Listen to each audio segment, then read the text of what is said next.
வணக்கம், உங்கள் மீனவன். போட்டுக்கும் வீட்டுக்குமாக உறவா மீண்டும் நம்ம வர்றோம்.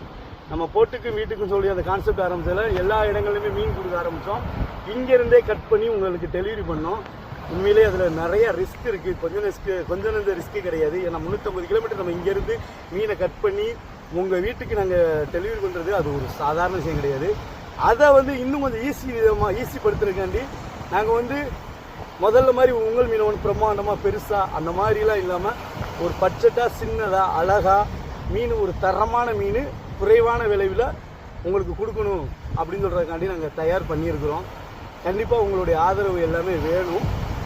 ஏன்னா கண்டிப்பாக நிறையா உள்ளங்கள் நம்ம விழுந்ததுக்கப்புறம் நம்மளை அவங்க குடும்பத்தில் ஒரு கஷ்டம் மாதிரி நம்மளை நிறைய பேர் சொன்னாங்க, நீங்கள் மீண்டும் வரணும்னு, மீண்டும் இதே மாதிரி பண்ணணும்னு அப்படின்னு. எனக்கு மீண்டும் வரணும்னு ஆசை இருந்துச்சு, மீண்டும் இதே மாதிரி பண்ணணும்னு ஆசை இருந்துச்சு.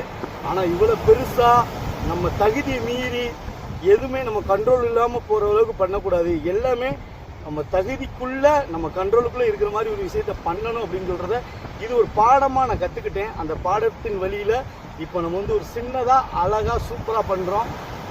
வருகிற ஞாயிற்றுக்கிழமை நம்ம கடை ஓப்பன் பண்ணுறோம். அந்த அட்ரஸை உங்களுக்கு நான் கீழே கமெண்டில் போட்டுறேன், ஃபோன் நம்பர் போட்டுறேன். சந்தேகம் இருந்தால் நம்பருக்கு நீங்கள் கால் பண்ணி கேட்டுக்கிறீங்க. அதே மாதிரி நமக்கு ஈரோட்டில் நிறைய பேர் அந்த பழைய உங்கள் மீனவன் கடையில் வாங்கின கஸ்டமர் நிறைய பேர் அந்த மிஸ் ஆனது ரொம்ப வருத்தப்பட்டீங்க. கரெக்டாக உங்களுக்கு பழைய உங்கள் மீனவன் கடை இருந்துச்சு பார்த்தீங்களா, அதுக்கு பக்கத்துலேயே தான், ரொம்ப பக்கத்தில். நீங்கள் அந்த கடைக்கிட்ட வந்தாலே நம்ம கடை போடு தெரியும், நீங்கள் வாங்கிக்கிறலாம். இதுவும் ஒரு லொக்கேஷனாக நோட் பண்ணிக்கிறீங்க. கண்டிப்பாக எல்லாருமே வாங்க. உங்களுக்கு சூப்பரான கடலில் பிடித்த 24 மணி நேரத்தில் தரமான மீனை குறைவான விலையில் கொடுக்கணும். அதுதான் எங்களுடைய ஆசை. நன்றி, வணக்கம்.